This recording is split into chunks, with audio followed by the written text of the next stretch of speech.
Hi everybody, this is Alana, or Starlessness.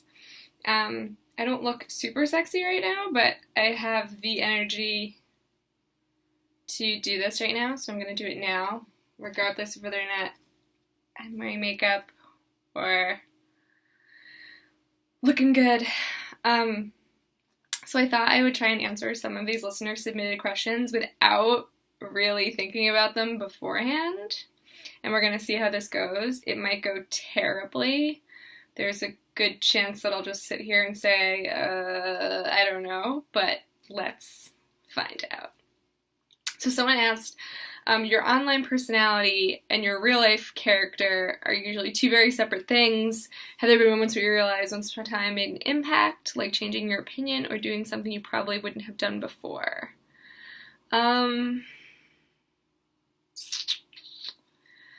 I guess I think it might have made me a little less pretentious about media in terms of it's okay if it's a little cheeseball sometimes, or that things don't need to be like critical darlings in order to be good or in order for you to watch it. So I guess maybe that's something. Someone asked, fuck, marry, kill, Killian Jones, David Nolan, Robin Hood. Oh, and marrying means no sex, which is very illogical, but I didn't make up the rules. So, kill Robin Hood, obviously, sorry. This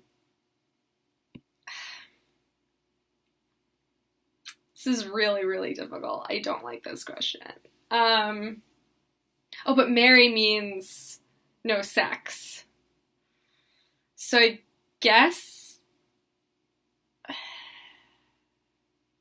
that's not fair. I don't like that rule, so I'm going to disregard that rule because it doesn't make sense.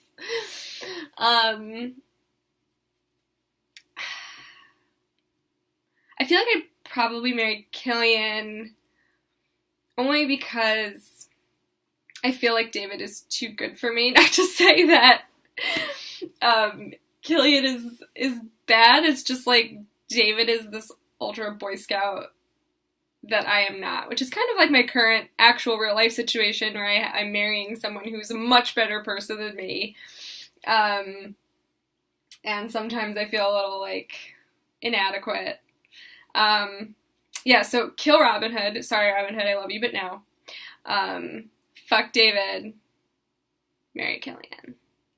Got it. I answered it.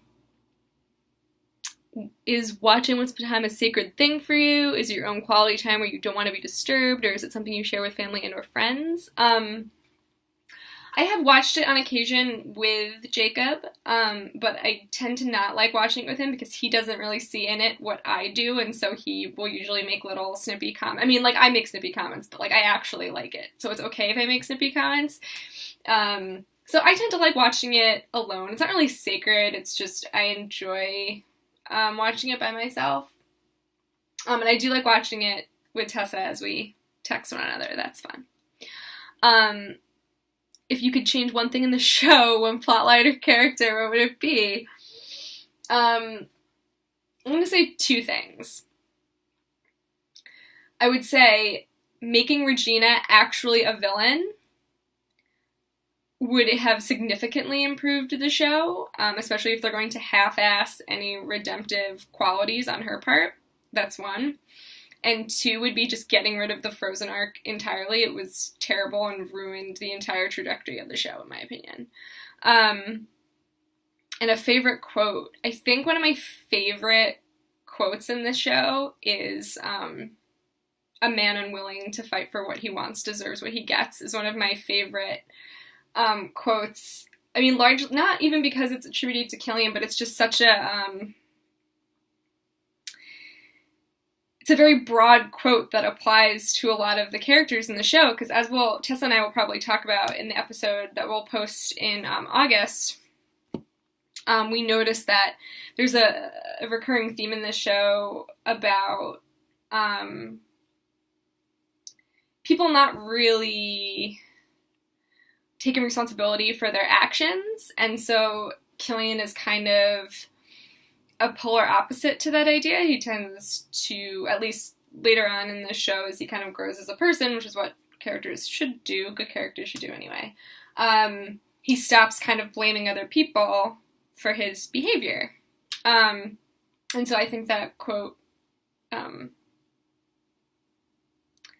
describes that whole thing really well. So, other than your favorite ships, what are your favorite dynamics in the show, like enemies, friends, or family-wise? I really like Emma and Henry's back and forth, especially the way we're seeing it in the first season. There's something I find really charming and realistic and sympathetic about watching a 28-year-old Emma, because I'm 27, I'm close to that age, interacting with this little boy that she had wanted at one point and had to give up. It's just really sweet and sad, and I really like that dynamic. I really loved Killian and Nemo's dynamic, even though we'll probably never see Nemo again, which is really disappointing. I really liked their relationship that we saw in season 6. What tropes are your top favorites? And like, not counting the usual squicky stuff like Death Gun and such, which are the popular tropes that you're not so keen on. I don't know if these are tropes in fan fiction. It's so much easier to think of things I don't like than things I do like.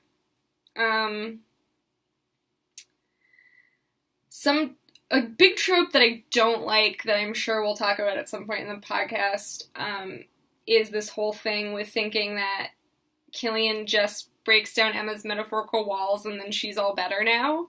That's something that I've always found really irritating, because I feel like the show has actually done a really good job of implying that whatever emotional progress Emma makes throughout the course of the show, it's never totally gone, because that's not really how trauma works. You're generally not fixed after one kind of moment of epiphany where suddenly everything is better now and you're not vulnerable or insecure or whatever.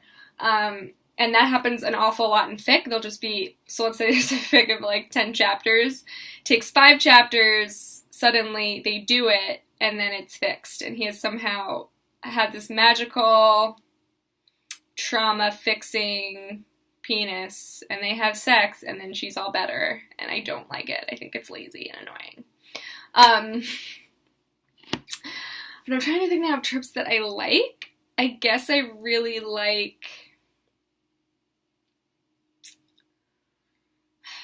I mean, I feel like a lot of the times when writers are able to adopt important things about their dynamic in the show and bring it into the fan fiction, that's something I really enjoy seeing.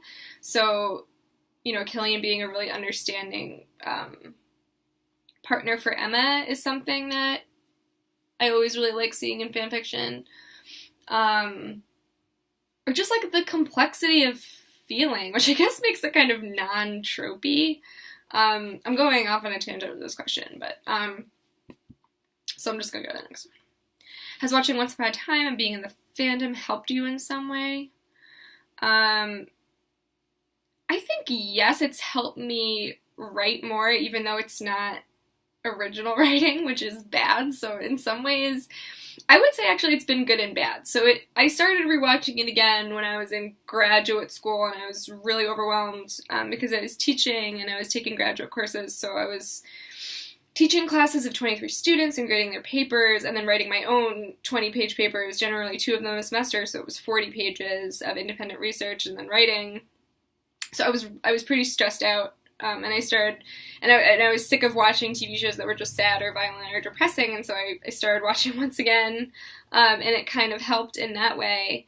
But in another way, it's kind of, I use it as a crutch sometimes to not work on my own stuff, because everyone is, if you're a writer, you know this, it can be really hard to work on your own stuff because you just think it's never going to work out, no one's going to want to read it, so why bother? And so I think sometimes I distract myself with fan fiction or fandom-related projects instead of working on my own projects, and in that way, it's been a little bad. It's been more of a crutch, but for the most part, I really love, I met some really amazing people. I've actually met people in real life that I met through this show, so I would say largely positive, but sometimes it can be a little bit of a negative. And how do you guys feel about the new season? Okay, so spoilers. I don't know that much. I'm trying to stay as spoiler-free as possible because I feel like the more I know before, the angrier or more stressed out I get, so I'd rather just watch without anyone's opinion or knowing what's going to happen. I will say I'm not totally sure if I'm going to keep watching. I'm keeping an ear to the ground about what happens, and then if it seems like something that I would enjoy watching, I'll like probably do a binge watch and watch a bunch. I probably won't watch episode by episode at first. I will say that I really love the idea of Killian and Henry together, and from what I've seen, that's what's enticing me to watch, and seeing Colin say that they're not going to do anything to really ruin. I mean, obviously the happy ending's a little disrupted because there's been a curse of some kind, but that they're not going to try and tear that apart or denigrate Emma's character in any way is a big factor for me, because I know they're trying to reboot the show, which I think is stupid. I think that they started a show with a really wonderfully complex female protagonist, and now they're rebooting it with a male protagonist. Is kind of undermines what they had been trying to do in the first place, so I'm not super crazy about that whole thing. But I really do like Henry, so it's a complicated thing for me to decide. I don't know what I'm going to do. I'm definitely going to stay in the fandom, and obviously we'll keep doing the podcast, and I'll keep writing and making stupid edits and blah, blah, blah, blah, blah. But I'm trying to keep an open mind. Like I said, I think staying spoiler-free has really helped. So if you're one of those people that you feel like you're just getting angry at every new thing you hear or speculation you hear because honestly you have no idea what's going to happen, I would say staying spoiler-free about the new season has really helped me. But that's kind of how I feel about it. I kind of hate how handsome adult Henry is. It makes me feel a little uncomfortable. Just feel like an old creepy pervert. But yeah. So we'll see.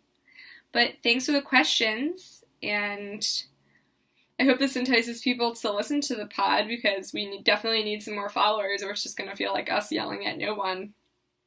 But we're recording the new episode soon, hopefully today or possibly this weekend. And we hope you guys like it, and we'll talk to you soon. So long.